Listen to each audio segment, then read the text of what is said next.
Un des aspects essentiels du christianisme est la transformation de la personne humaine. La transformation, le changement, c'est aussi ce qui nous intéresse en relation d'aide. Sous cet abord, nous sommes au diapason avec Dieu. Alors, pourquoi Dieu désire-t-il transformer les êtres humains? Parce que ceux-ci sont déformés. Déformés par le péché, déformés par la vie, par les blessures de la vie. Arrêtez-vous quelques instants pour penser à un bébé naissant. Il est vulnérable, dépendant, perméable aux personnes qui l'entourent et facilement affecté par les événements qui surviennent dans son environnement, dans son milieu. Il devra grandir, faire ses propres expériences et ultimement affronter la vie. Or, la vie est difficile et les humains sont souvent insensibles, sinon parfois impitoyables.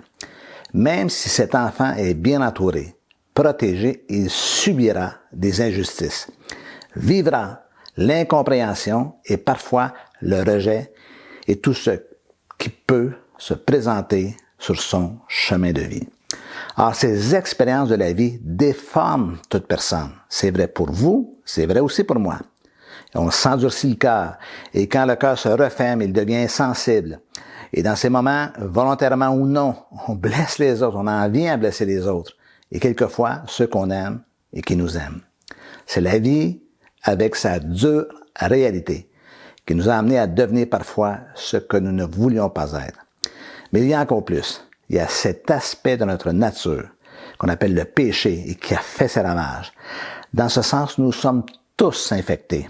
Je l'appelle parfois le virus spirituel. Il se propage et se manifeste dans tous les aspects de notre vie, la contaminant et la déformant. Car tous ont péché et sont privés de la gloire de Dieu, nous dit Romains chapitre 3. En conséquence, Dieu ne veut laisser personne dans cet état. Et voilà qu'après l'expérience du salut, se manifeste un nouveau processus qui s'appelle la sanctification. Le salut constitue ce que nous pourrions appeler la réintégration du statut de chaque homme, chaque femme devant Dieu. En Christ et par Christ, l'homme est réconcilié avec Dieu. Il retrouve sa relation et sa condition d'enfant de Dieu. Quant à la sanctification, celle-ci constitue la réhabilitation de la nature de l'homme telle que Dieu veut qu'elle soit. C'est un processus par lequel le Saint-Esprit opère une œuvre de purification dans nos vies en nous transformant, en nous libérant du péché et en nous conformant de plus en plus à l'image de Christ.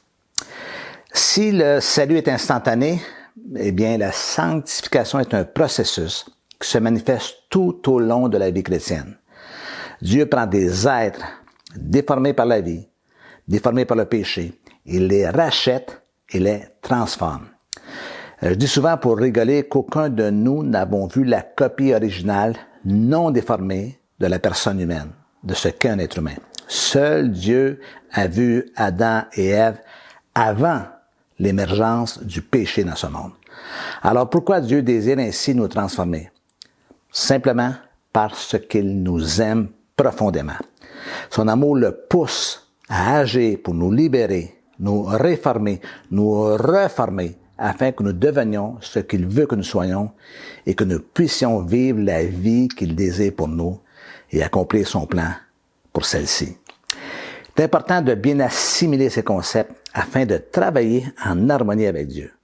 Dans le processus de transformation, nous sommes un peu comme des assistants.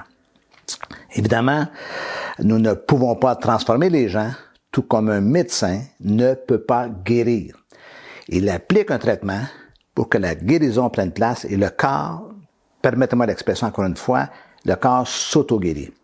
Je dis souvent, je pense, Dieu guérit. Pense, P-A-N-S-E. Voilà notre travail.